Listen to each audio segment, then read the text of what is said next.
como siempre les digo, ¿qué nos va a medir? Eso es buscar qué es lo que me va a medir cada una de estas pruebas, ¿no? ¿Qué es lo que me va a traducir? ¿Qué es lo que mide, ¿no? Para empezar, entonces, cuando hablamos de espirometría decíamos que mide mecánica, ¿no? Ahorita FENO mide inflamación, ¿no? FENO es uno de los estudios que nos va a permitir medir el grado de inflamación de la vía aérea específicamente. El óxido nítrico, como sabemos, a través de varias vías de señalización inmunológicas, se produce de manera natural, ¿no? En la vía respiratoria todos tenemos óxido nítrico, ¿sale? El problema es cuando en los procesos inflamatorios, pues el óxido nítrico a través de una vía TH2, ¿sale? Es como se empieza a ver aumentos, aumenta la de la inmunoglobulina E, más aumento de eosinófilos, y por tanto llega un aumento en la generación de óxido nítrico, ¿no? Que es parte de la fisiopatología del asma de tipo TH2 alta, ¿no? Que ya hablaremos un poquito más de este término. Los valores van a variar un poquito dependiendo de la patología, claro, para asma e incluso dependiendo de la guía. Por ejemplo, la guía GINA te dice que 20 partículas por billón para el diagnóstico o sospecha de asma, ¿no?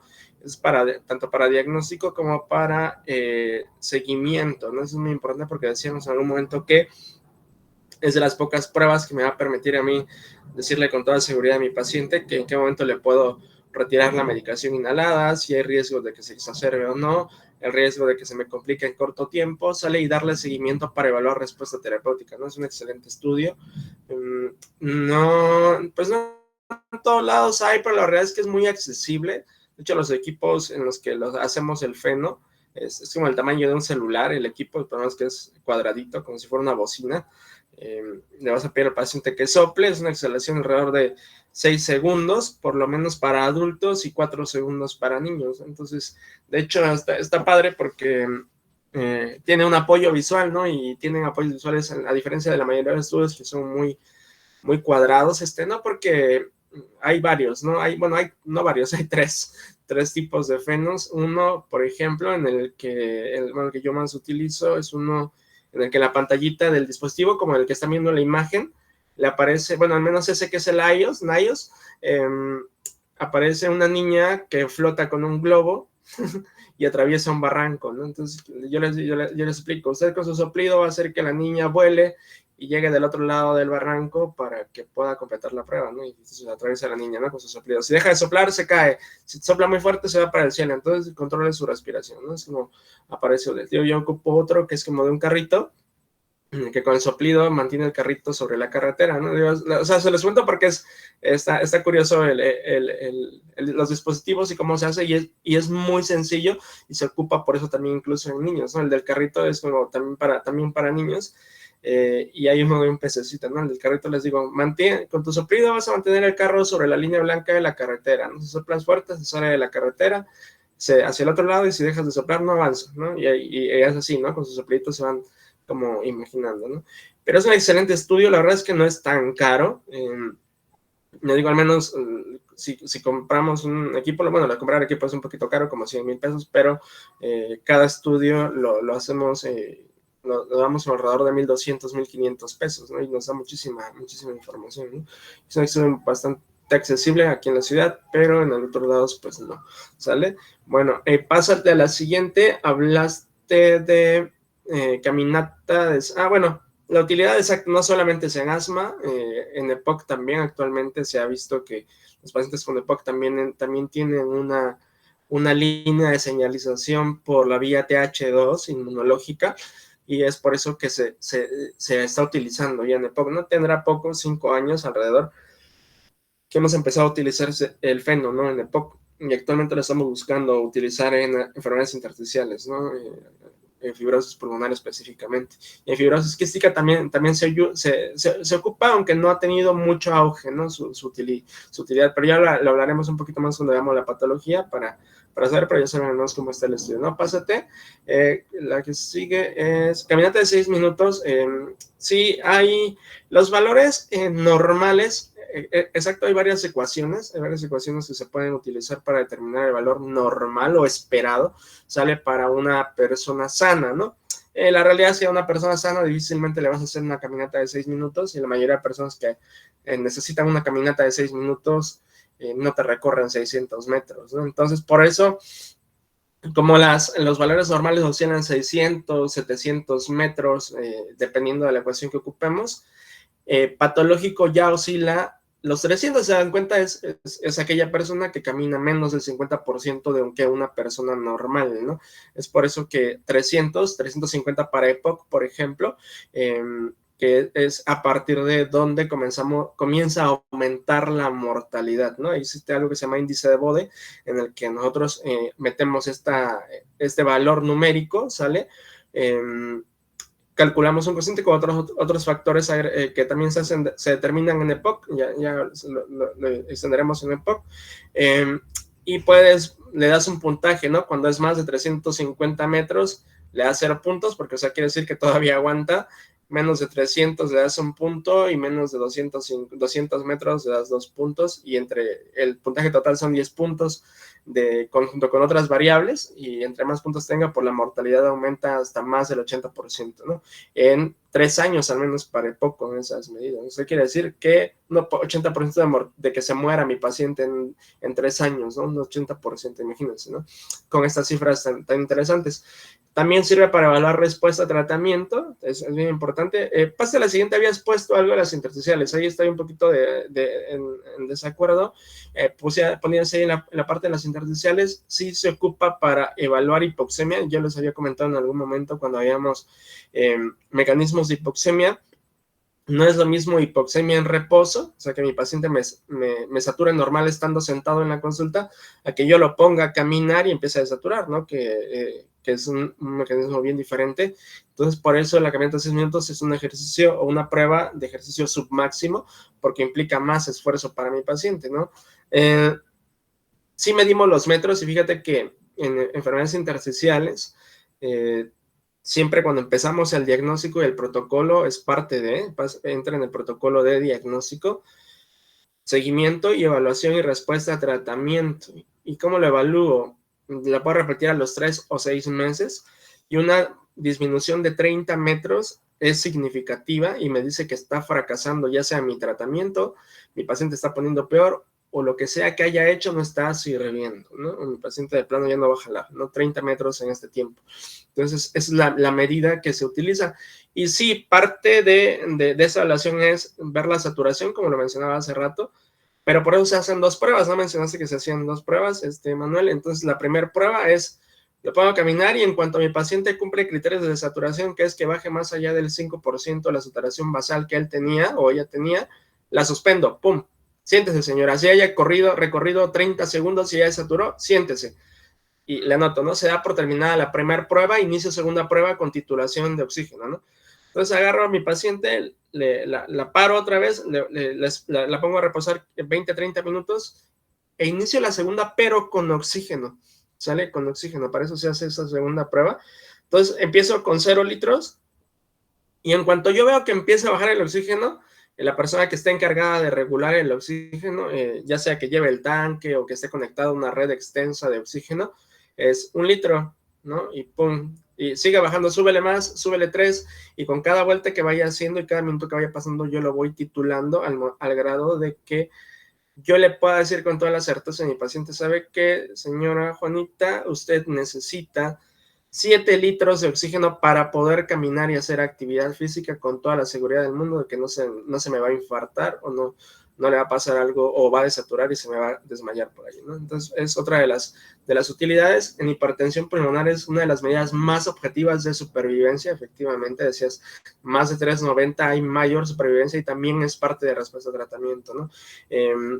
Actualmente los inhibidores de la fosfodiesterasa 5 y las interleucinas, como el teprostinil, pues bueno, uno de los objetivos que vemos es la medición de la caminata de 6 minutos, ¿no? Los metros recorridos. Entonces, pásale a la que sigue.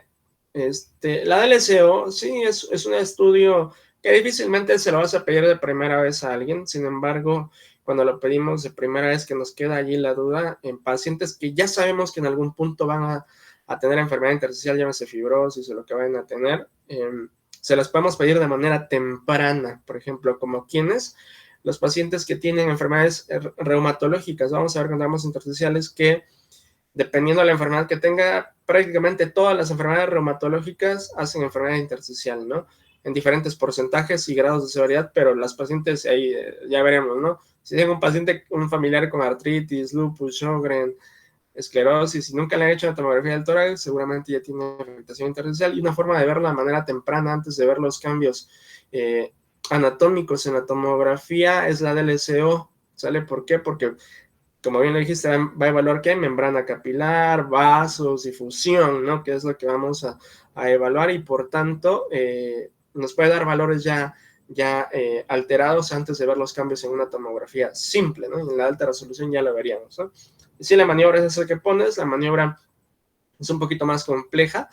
Habitualmente si es en una cabina o puede ser fuera de la cabina, no es necesario que sea dentro de la cabina de cristal, pero si le pones al paciente respira en volumen corriente, saque todo el aire, meta aire fuerte, aguántelo 10 segundos, lo cuentas, haces una apnea sin que haga maniobra de Valsalva ni maniobra de Müller y sáquelo y vuelve a meter, ¿sale? ¿Por qué? Porque ¿qué es lo que queremos en esa apnea de 10 segundos? Que es donde está el espirograma que están viendo ahí, en la parte de la apnea.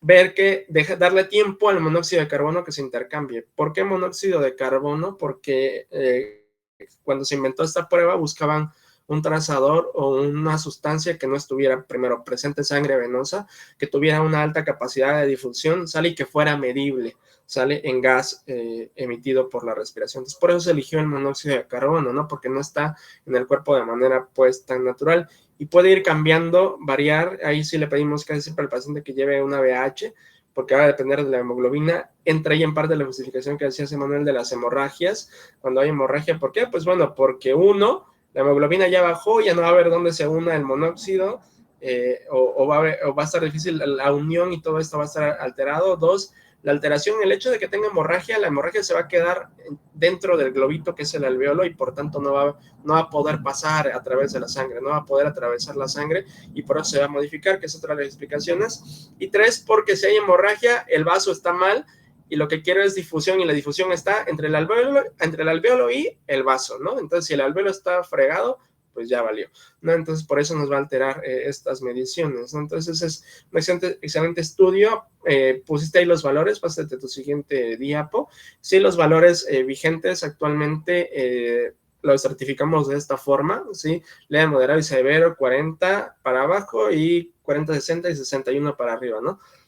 Que son los valores que utilizamos para ver la severidad. Obviamente, si está bajo, nos habla de que mi paciente está bien fregado, que el intersticio probablemente esté alterado, de que, repito, este intercambio entre el alveolo y el vaso, algo está pasando entre estas dos estructuras, llámese el intersticio, llámese la membrana, llámese la membrana tanto del alveolo o llámese la membrana incluso del vaso, ¿no? ¿Qué pudiera estar pasando? Y por eso me da muchísimos datos, porque me permite meterme, ¿no? De manera casi microscópica a esas estructuras que no las podemos pues, visualizar, ¿no? Es por eso que el ADLCO es tan importante, ¿no? Y creo que nada más hablaste de eso, ¿verdad? A ver, pasa de la siguiente.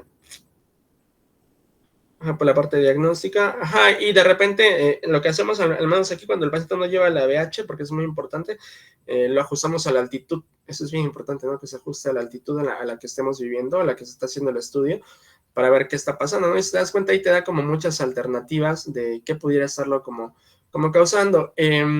Alteraciones de la membrana, sí, alveolar o cuando hay disminución, el enfisema sí puede ser uno de ellos, es como que el más común. Y que también se ha disminuido, normalmente que la membrana alveolar está engrosada, si la mayoría, las principales son las intersticiales, ¿no? Son las que principalmente, las que tienen componente, las de tipo fibróticas, ya veremos un poquito de esto, ¿no? Ya cuando está elevado, pues bueno, hay que ponerse a estudiar al paciente un poquito más, ¿no? Hay que buscarla más, ¿qué más tienes? Porque son habitualmente inmunológicas, ¿no? Dentro de las que pusiste ahí, ¿no? Siguiente. Y empiézale con radiografía de tórax, 10 minutos y nos vamos.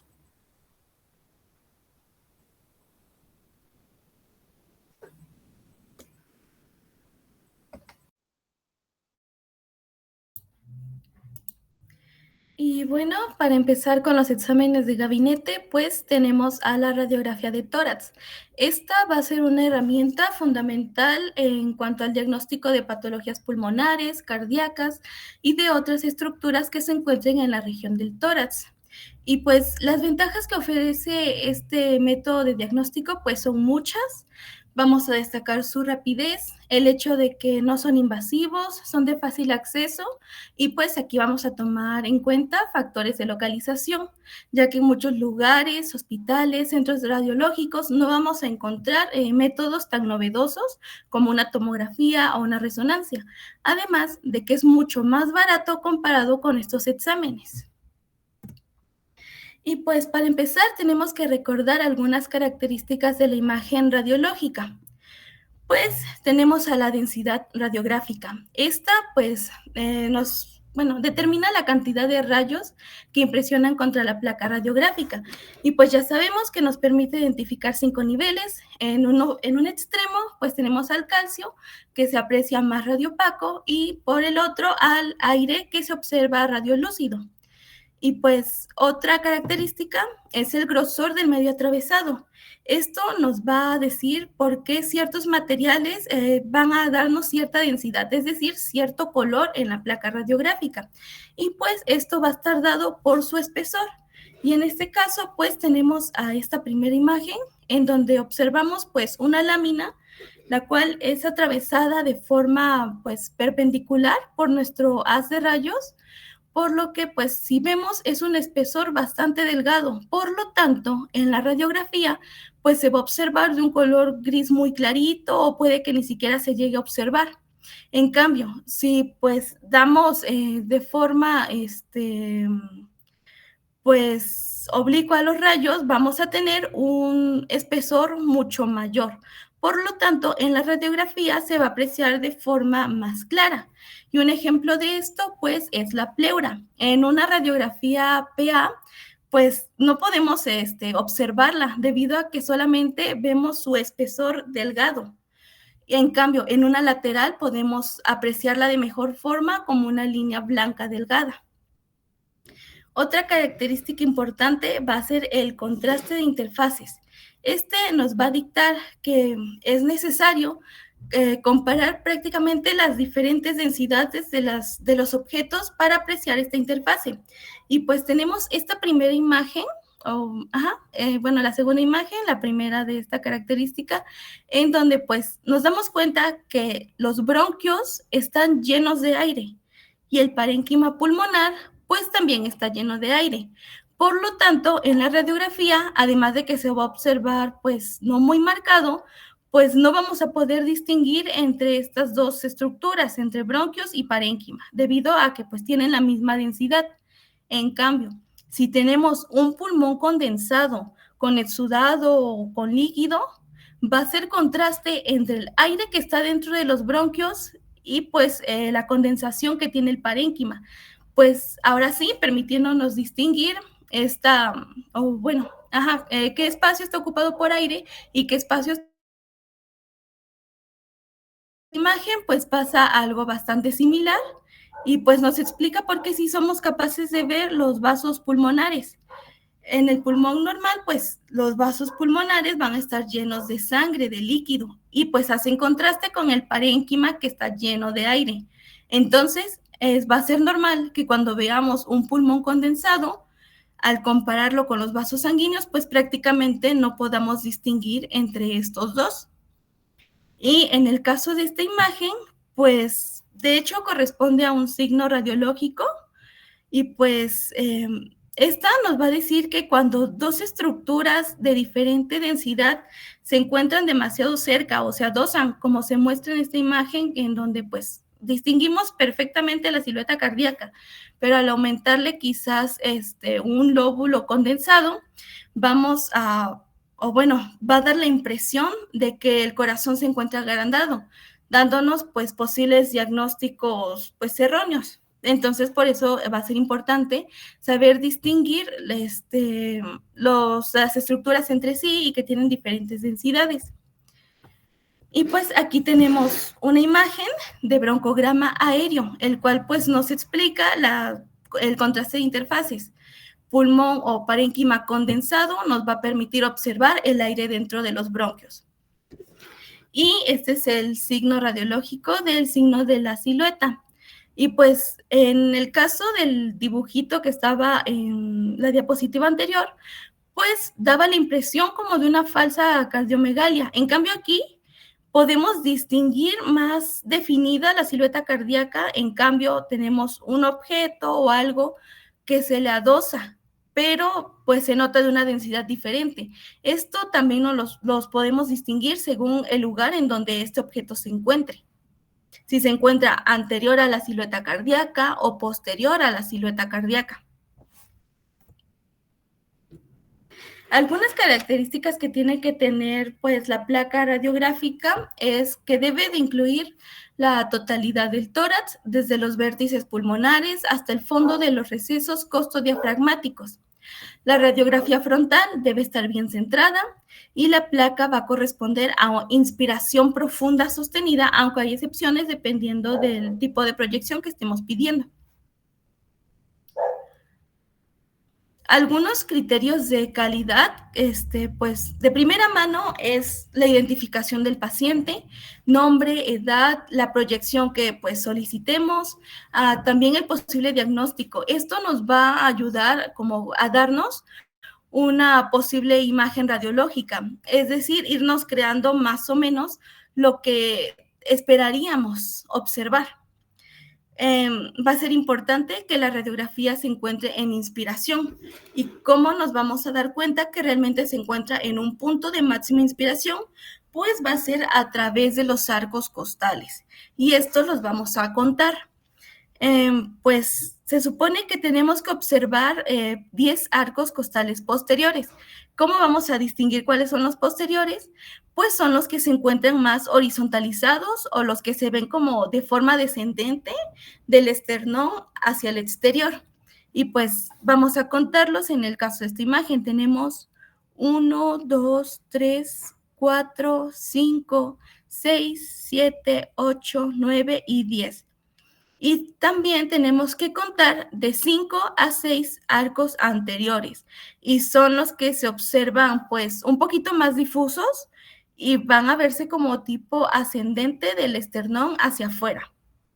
Y pues son estos. Acá tenemos 1, 2, 3, 4, 5 y 6. Nos cuenta que esta radiografía sí fue tomada en un punto de máxima inspiración. Otro factor a tomar en cuenta es la rotación. Y para esto vamos a definir como línea media pues la parte de las apófisis espinosas de las vértebras y tenemos que fijarnos en el extremo proximal de las clavículas. Una vez que definimos nuestra línea media, tenemos que ver que el extremo posterior de las clavículas se encuentre equidistante. Y pues vemos que en este caso esta radiografía sí cumple con este requisito. Otro factor a tomar en cuenta va a ser la exposición, es decir, que nuestra radiografía no esté sobre o subexpuesta. ¿A qué nos referimos con esto? A la cantidad de rayos que pues se van a utilizar al tomar la radiografía. En el caso de una radiografía sobreexpuesta va a ser aquella en donde pues dimos más cantidad de radiación de la que era necesaria, lo que nos va a dar como la apariencia de una imagen que está quemada. Y es esta que se observa pues más radiolúcida. Y la subexpuesta pues va a verse más borrosa, más radiopaca.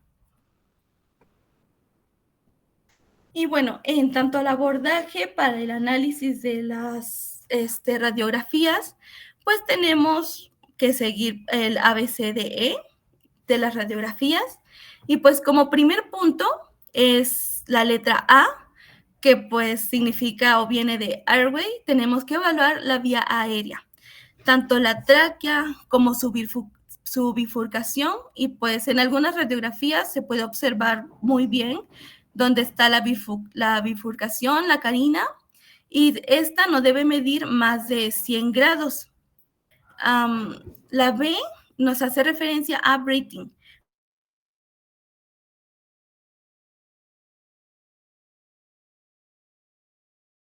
Las cisuras. La C hace referencia a cardiac silhouette y vamos a evaluar la silueta cardiovascular, tanto la vena cava superior, la aurícula derecha, el callado de la aorta, las arterias pulmonares, el ventrículo izquierdo e incluso pues el tamaño del corazón.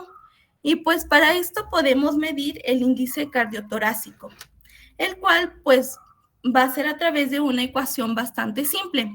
Hay dos formas de hacerla. Una es pues trazando una línea media a partir de las apófisis espinosas y a partir de aquí hacia la derecha, donde se vea el borde de la silueta cardíaca, vamos a denominar como A, y hacia la izquierda como B, y se suman pues estos dos números. Y otro que vamos a tomar en cuenta es el diámetro transverso torácico, el cual pues debe medirse antes de que pues lleguemos a las costillas. Lo único que vamos a hacer pues va a ser dividir el primer número que nos resultó de esta suma sobre el diámetro torácico transverso. La forma más sencilla pues únicamente nos dice que debemos de medir de borde a borde y ese número entre el mismo diámetro transverso. El resultado final pues nos va a determinar que se trata de un corazón de tamaño normal, aquel que mida menos de 0.5. Una cardiomegalia de grado 1 va a ser de 0.51 a 0.54, cardiomegalia de grado 2 de 0.55 a 0.59, cardiomegalia de grado 3 de 0.60 a 0.64, y en casos más graves la cardiomegalia de grado 4, que es más de 0.65. Otras cosas que tenemos que evaluar, pues sigue la D de disabilities. Aquí vamos a evaluar principalmente pues los huesos, cuerpos vertebrales, que pues coincidan las apófisis espinosas, evaluar arcos costales, clavículas y pues todo esto enfocado en la búsqueda de fracturas. Y por último tenemos a la letra E, que viene de everything else, es decir, todo lo que no se mencionó antes. Y pues, por ejemplo, en el caso de una paciente femenino, pues podemos observar la sombra mamaria, en los demás pacientes cúpulas diafragmáticas, las cuales pues tienen que ser curvas y convexas, y en caso de que pues también podamos apreciar si tienen borramiento, si hay cuerpos extraños como pueden ser dispositivos médicos como un marcapasos, como electrodos, también si tiene sondas, tubos, y también nos puede servir para guiarnos y saber si están bien colocados. Otra cosa que podemos observar pues es la burbuja gástrica, la cual pues tiene que estar del lado izquierdo. Otras estructuras que podemos observar pues... Ahí le vamos a dejar ahorita, Mari. Okay. Bien, entonces ahorita estamos viendo como la parte técnica, ¿no? De la interpretación. Entonces ya hablaremos un poquito más de cómo vamos a hacer la descripción, ya que termine esta primera parte, que una vez que la termine vamos a ver cómo tenemos que interpretar una radiografía. Vamos a la parte de interpretación, ¿no? La parte de la interpretación en la que vamos a describir, ¿no? Yo lo divido como una parte descriptiva y la otra parte que es diagnóstica. Entonces la parte de la técnica sí es muy importante porque puede variar, ¿no? Las imágenes que veamos de acuerdo a la técnica con la cual hayan realizado la radiografía o cómo la hayan tomado. Entonces nos hablabas un poquito de qué características debe de tener, ¿no? Caracterizarla si está bien inspirada o no, ¿sale? Principalmente con los números de los arcos costales, ver también que las escápulas estén excluidas, lo mismo que las clavículas, esto principalmente para ver si es posterior anterior o antero posterior, ¿sale? Para ver de qué forma fue tomada la imagen, porque también nos va a permitir ver algunas estructuras en una proyección y otra de forma diferente. La parte de la rotación, sí, sin duda, en las clavículas es como la estructura más fácil de ver, ¿sale? ¿Por qué? Porque nos puede dar falsas imágenes de ensanchamiento mediastinal, ¿no? Incluso ganglios mediastinales o masas mediastinales cuando está rotada. Entonces, siempre tenemos que hacer esta evaluación. Está bien la técnica que puedes utilizar, el ABCDE, ¿sale? Es una forma buena, fácil, sencilla de realizarla. Ya después cada quien se acostumbrará a interpretarla a su modo, pero siempre llevar una cronología, ¿no? Llevar un orden, ¿no? Llevar un algoritmo de cómo vamos a interpretarlo, porque se nos pasan cosas, créanme. a pesar de estar viendo como que todo el tiempo radiografías, de repente se pasan cosas cuando uno omite un paso, ¿no? Y nos pasa bastante seguido, ¿no? Como al principio cuando comenzamos a hacer la interpretación. Mencionaste un signo importante que era el de la silueta. Efectivamente, consiste en que, como lo mencionabas, cuando ponemos dos estructuras de una misma densidad, pues bueno, se va a borrar parte de la otra, ¿no? Y de una u otra forma podemos determinar en qué posición se encuentra la estructura que pudiera estar metiéndome ruido allí, ¿no? Principalmente en masas pulmonares, ¿no? Eso es bien importante porque de repente les puede llegar en su centro de salud o en lo que sea una persona con una masa pulmonar, y para que tengan una idea de dónde está, si le alcanzan a ver a llegar en la espalda con una aguja o si no, para eso son las radiografías, ¿no? Y este signo de la silueta tenerlo siempre pues en cuenta, ¿no? Y todas las demás estructuras que estabas mencionando, ya ibas a empezar creo, a mencionar estructuras específicas. Ahí también les compartí ahorita unas imágenes de delimitación de algunas estructuras que debemos de observar siempre, ya que la radiografía, siempre se los digo, necesitan interpretarla, se dedican a lo que se dediquen, van a ver radiografías, es el estudio de gabinete más utilizado en todo el mundo, ¿no? Todas las especialidades, todos desde médicos generales hasta arriba siempre utilizan radiografías, entonces para que se quiten de las dudas, ¿no? Entonces ahorita la vamos a dejar allí y continuamos, como sabes, el día lunes, ¿verdad? Para la parte de la radiografía, ¿vas bien? Y ya después les mandaré un poquito de ejemplos una vez que culminemos como radiografía para que empecemos con la parte descriptiva, ¿no? De la interpretación, ¿sale? ¿Dudas, preguntas de lo que hemos visto ahorita? No, doctor. No, doctor. Bien, bueno, pues nos vemos. Buen fin. Adiós. Bye. Hasta luego, Bye. doctor. Gracias, doctor. Buen fin. Gracias.